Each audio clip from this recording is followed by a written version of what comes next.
حضور پر نور شافع یوم النشور صلی اللہ تعالیٰ علیہ وآلہ وبارک وسلم نے ارشاد فرمایا کہ 3 چیزیں اصل ایمان میں سے ہیں، یعنی ایمان کی جڑ ہیں۔ پہلی بات تو یہ ہے کہ حضور نے فرمایا کہ جتنا بھی کوئی گناہگار ہو، یہ لفظ اپنے ذہن میں رکھنا ہے، گناہگار ہو، سیاہ کار ہو، جتنا مرضی، حضور نے فرمایا کہ ہم اس کے گناہ کی وجہ سے اسے اسلام سے نہیں نکالیں گے۔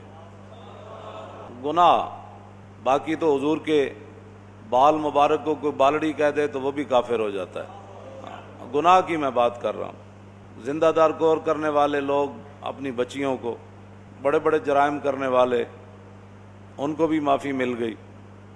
حضور نے فرمایا کہ یہ حق کسی کو نہیں بنتا کہ کوئی مسلمان گناہ کرے تو اس گناہ کی وجہ سے کوئی اس کو کافر کہہ دے، گناہ کی وجہ سے۔ نمبر 1، اس کا معنی یہ نہیں ہے کہ بندہ گناہ پر جری ہو جائے، ہاں، گناہ ہی ہے، گناہ ہی ہے۔ اس کا معنی یہ نہیں ہے کہ پھر کوئی سن کر یہ چلا جائے تو لو جی بندہ، تو ممکن ہے وہ گناہ اس کو کفر تک لے جائے، پھر اس واسطے گناہ ہی ہے، اس پر جری نہیں ہونا۔ دوسرا، حضور نے فرمایا کہ جب سے اللہ رب العالمین نے مجھے جہاد کا حکم دیا اس وقت سے جہاد جاری ہے۔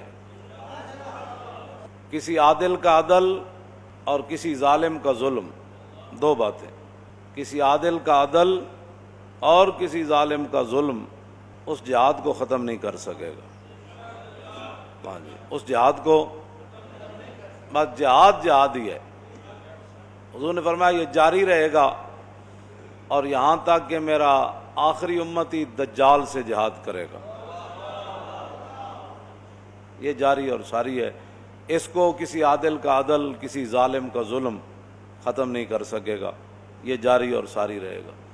اور تیسری بات، والایمان بالاقدار، فرمایا تیسری بات جو ایمان کی جڑ ہے وہ یہ ہے کہ تقدیر پر ایمان رکھنا ہے۔ بس جو تقدیر ہے اس سے بندہ دائیں بائیں نہیں ہو سکتا، مگر کرنے سے بندہ تباہ اور برباد ہو جاتا ہے۔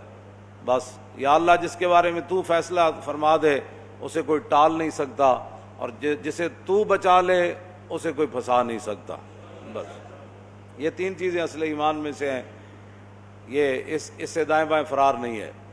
پچھلے جمعے سے گزشتہ جمعے میں نے یہ حدیث پاک بیان کی تھی کہ نبی علیہ الصلوۃ والسلام نے فرمایا کہ امت کی تباہی بربادی ہو جائے گی، ذلت چھا جائے گی۔ اب پوری امت مسلمہ پر ذلت چھائی ہوئی ہے، ہاں، پوری ذلت۔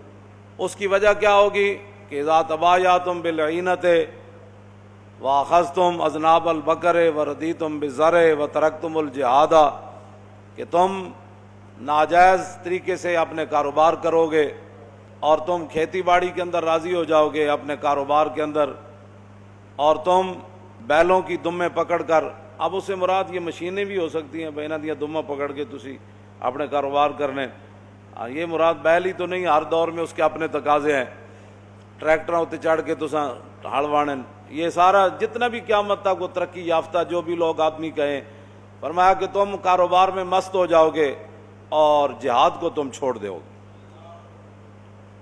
اب آپ بتائیں بھائی، جہاد پوری امت مسلمہ کے اندر کون جہاد کر رہا ہے؟ کوئی بھی نہیں کر رہا، بلکہ جہاد کو انگریزوں نے پہلی گالی بنا دیا۔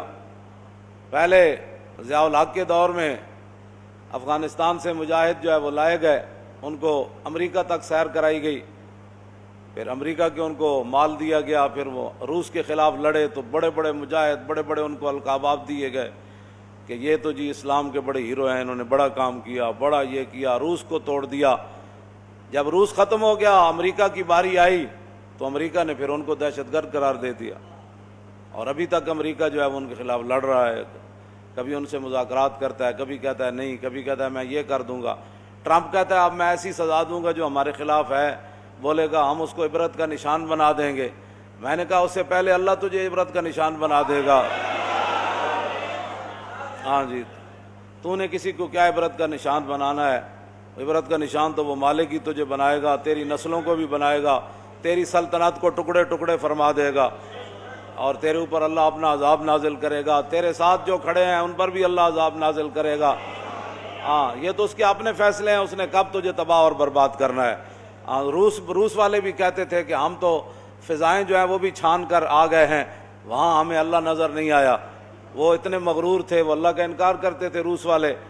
وہ ان کا ایک صدر کا بیان آیا تھا، اس نے کہا ہم نے تو فضائیں بھی چھان ماری، جب وہ پورے بدماش تھا اس وقت کی میں بات کر رہا ہوں، بعد میں تو پھر وہ ذلیل ہوا۔ تو لیکن وہی روسی تھے جو فضاؤں کو تو چھان آئے تھے کہ ان کو وہاں رب کی قدرت نہ ملی، لیکن وہ جب بھوکے ہوئے تو کوڑا کرکٹ کے ڈھیروں سے وہ روزی کھا رہے تھے، تلاش کر رہے۔ ہاں وہ رب ہے، اس نے کب کسی کو ذلیل فرمانا ہے یہ تو اس کی اپنی شان ہے، لیکن امتحان تو مسلمانوں کا ہے کہ انہوں نے، یہ حضور نے فرمایا وَتَرَكْتُمُ الْجِهَادَ، کاروبار کے اندر مست، ناجائز کاروبار۔